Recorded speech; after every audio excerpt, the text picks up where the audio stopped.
Salut à tous et bienvenue sur notre chaîne YouTube OADA's Future Accountants, une chaîne dédiée ou bien destinée à aider les étudiants de l'espace OADA à mieux cerner, comprendre et appréhender les différentes formes de comptabilité qui se font.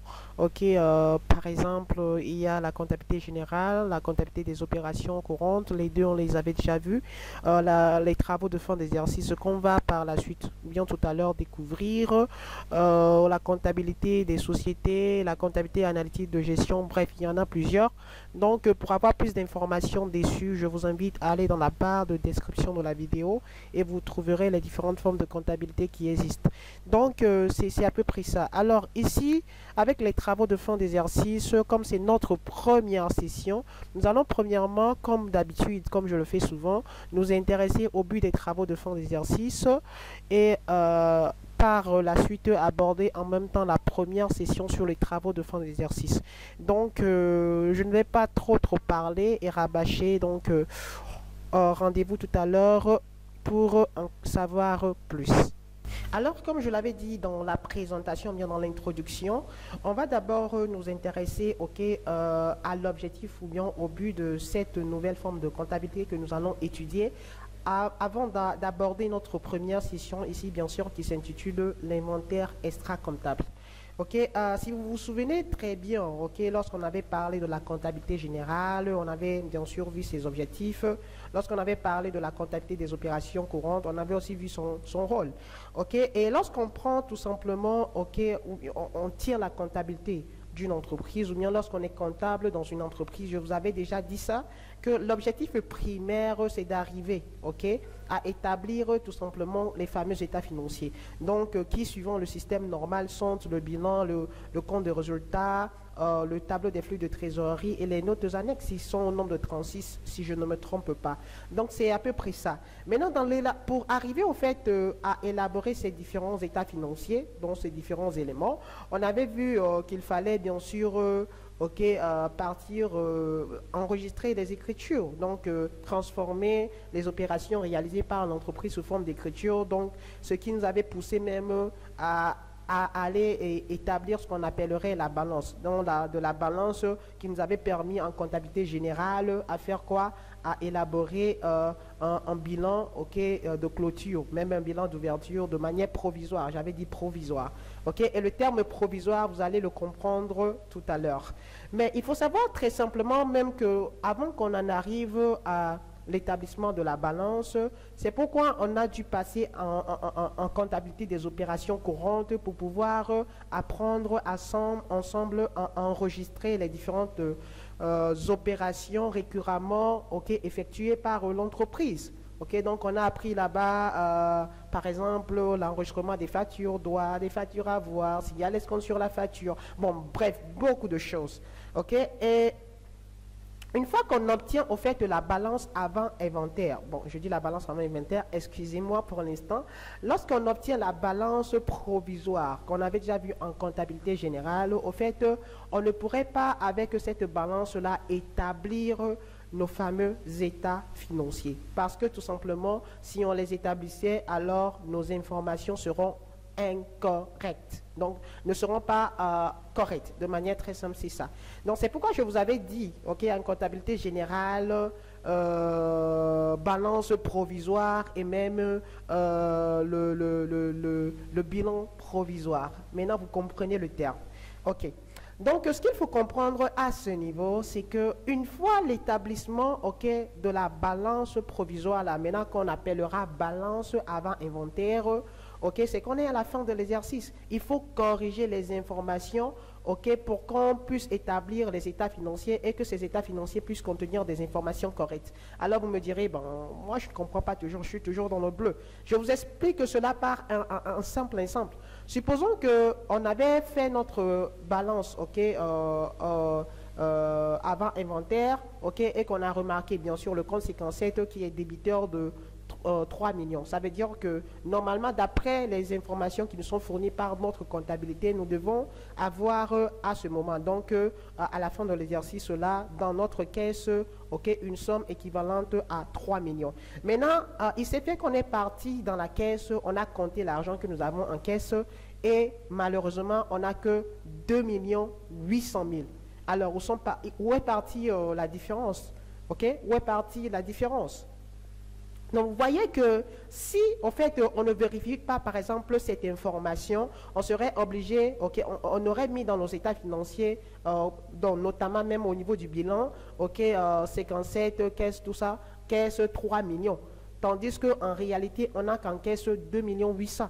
Donc, une situation qu'on n'a pas pu corriger. Et donc, de ce fait, ou bien par conséquent, ou bien par ricochet, cela veut dire de manière très simple que les informations que nous allons présenter, OK, ne seront pas fiables parce que ces informations, souvenez-vous, les états financiers sont utilisés par différentes personnes, le dirigeant de l'entreprise, les investisseurs, beaucoup de personnes. OK, donc vous verrez ultérieurement.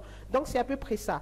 Donc pour éviter toutes ces incohérences, pour éviter toutes ces erreurs, c'est pourquoi à la fin de l'exercice, on procède à certaines tâches qu'on appellera tout simplement, OK, les travaux de fin d'exercice. Et donc, si vous comprenez ce que je venais de vous expliquer dans l'exemple tout à l'heure, vous allez pouvoir en même temps déterminer le rôle des travaux de fin d'exercice. Et tout simplement, le rôle des travaux de fin d'exercice, c'est tout simplement, OK, d'épurer les informations, OK, ou bien d'assainir les informations. OK, pour tout simplement, OK, que nous ayons des informations correctes qui soient mises dans les états financiers de manière très simple pour que nos états financiers soient fiables, donc soient véridiques, transcrivent, OK, la réalité de notre entreprise. Donc c'est tout simplement ça, OK, les travaux de fin d'exercice. Et maintenant, au niveau des travaux de fin d'exercice, OK, le premier travail à faire, parce qu'on a dit les travaux, donc il y a des travaux à faire. Donc, une fois, OK, la balance avant inventaire, donc la balance provisoire que vous connaissez, OK, obtenue, on va tout simplement passer, OK, aux premiers travaux, OK, qui s'appellera tout simplement les travaux d'inventaire extra-comptable. OK, ou bien on fera tout simplement l'inventaire extra-comptable. D'où maintenant, on en vient à qu'est-ce que c'est que l'inventaire extra-comptable. L'inventaire extra-comptable, qu'est-ce que c'est? L'inventaire extra-comptable, c'est l'ensemble des opérations de recensement exhaustif des éléments de l'actif et du passif de l'entreprise, puis leur estimation en valeur. OK? Donc, c'est une opération matérielle et non comptable dont le but est d'ajuster la comptabilité. Et ici, il faut savoir que quand on parle d'inventaire extra-comptable, il y en a différents. Okay? Déjà, de manière générale, c'est la définition. On fait une opération en fait, de recensement des éléments de l'actif et du passif. Donc, vous voyez que c'est énorme. Donc, il y a en fait différents inventaires à faire, soit du fait si on est du côté de l'actif, ou bien soit du fait si on est du côté du passif. Donc, c'est tout simplement ça.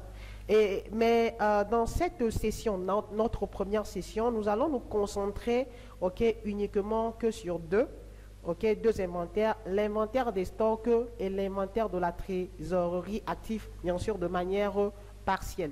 Bien sûr, pour tous ceux qui auront le document, donc qui travailleront avec moi dans le groupe privé, ils auront le document là.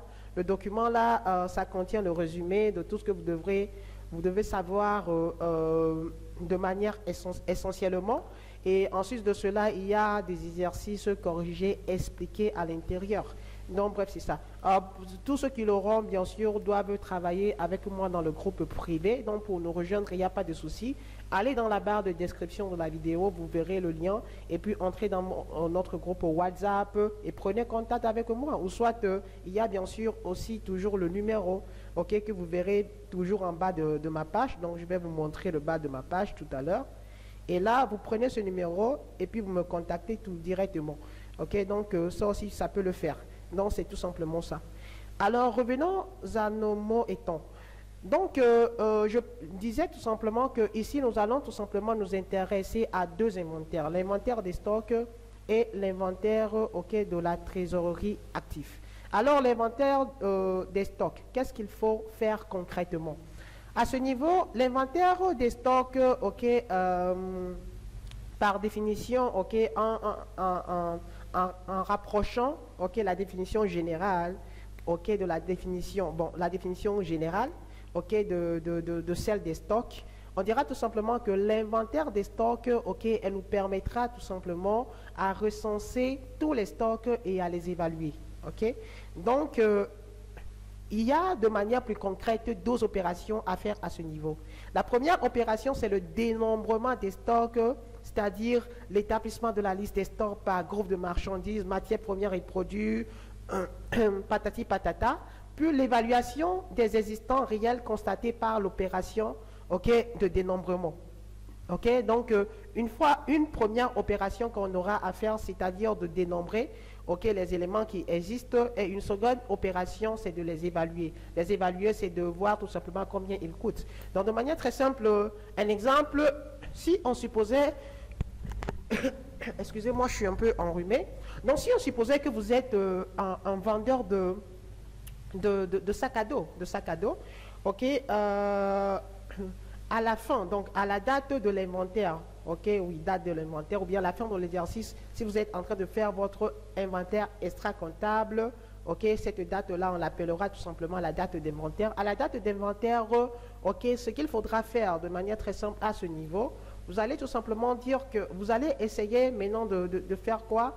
De compter tous les sacs que vous avez, aussi les classer par catégorie, et ensuite vous allez les évaluer en montant. Ok, peut-être on a 100 sacs de AD, on a 800 sacs de EF. Ok, donc les sacs de AD coûtent combien, les sacs de EF coûtent combien. Ok, et maintenant, comme je l'avais même dit plus tôt, en donnant un exemple avec la caisse. Ok, c'est la même chose qu'on fait ici au fait, de manière très simple. Dans un premier cas, on verra ça plus en détail pour tous ceux qui seront avec moi dans le groupe privé. C'est que une fois qu'on en arrive là, ok, qu'on a constaté, évalué ensuite nos stocks en valeur, on va les comparer par rapport, ok, à l'information qu'on avait au fait dans notre comptabilité. Et si c'est conforme, il n'y a pas de souci. Mais si ce n'est pas conforme, il faudra passer une écriture pour tout simplement ajuster notre comptabilité et donc la ramener à la réalité. Donc, c'est tout simplement ça. Ok?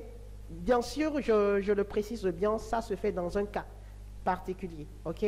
Pour tous ceux qui auront à intégrer le groupe, on verra, ok, les différentes... bon, les différents cas, ok, que l'on peut retrouver à ce niveau. Donc, de manière sobre, voilà ce qu'on fait au niveau de l'inventaire des stocks. Ensuite, on a l'inventaire des éléments, ok, de l'actif, de la trésorerie actif. Et à ce niveau, il s'agit essentiellement de 3 inventaires. Il y a l'inventaire des titres de placement, qu'on verra ultérieurement. Il y a l'inventaire de la caisse. Il y a l'inventaire de la banque. Mais ici, on ne verra que l'inventaire de la caisse et l'inventaire de la banque. Donc, l'inventaire de la caisse, on en avait déjà parlé. Alors, à ce niveau, c'est très simple. C'est qu'on compare l'information qui nous a été fournie par la comptabilité par rapport à ce qu'on a réellement vu, ok, dans la caisse. Donc, si c'est conforme, il n'y a pas de problème. Mais si ce n'est pas conforme, on passera une écriture pour tout simplement... ok, ramener les informations comptables à la réalité. Ensuite, on a l'inventaire de la banque. L'inventaire de la banque, c'est toujours aussi comme l'inventaire de la caisse. Ok, c'est tout simplement de s'assurer, ok, que nous avons réellement, ok, à la date d'inventaire là, cette somme d'argent, ok, nous avons réellement cette somme d'argent là, ok, ou au niveau de la banque, ok, parce qu'il peut s'avérer que dans ma comptabilité, j'ai 8 millions, par exemple, à la banque, mais au niveau de la banque, on peut me dire que j'ai 7 millions 800 000. Donc, qu'est-ce qui peut expliquer cet écart-là? Ok, donc c'est là qu'intervient l'inventaire, ok, au niveau de la banque. Et à ce niveau, on fera plus précisément ce qu'on appelle l'état de rapprochement. Et je vous informe en même temps que lorsque vous deviendrez comptable, l'opération là, au fait, ça se fait mensuellement. Au fait, la plupart du temps, c'est mensuellement. Donc, vous n'allez pas attendre la fin de l'année, ok, pour pouvoir faire cet inventaire-là. L'inventaire, là, ça se fait mensuellement. Donc, vous devrez réellement le maîtriser parce que c'est très demandé sur le terrain. C'est très important. Donc, c'est à peu près ça. Là, je ne vais pas y entrer en profondeur. Donc, pour tous ceux qui rejoindront le groupe privé, on en parlera plus Donc, merci beaucoup pour l'attention que vous avez portée jusque-là. On se retrouve dans le groupe privé, OK, pour continuer nos sessions. Et n'oubliez pas, abonnez-vous, partagez la vidéo avec tout ce qui, OK, tout ce que ça pourrait aider, au fait, de manière très simple. Et on se dit à la prochaine. Merci beaucoup.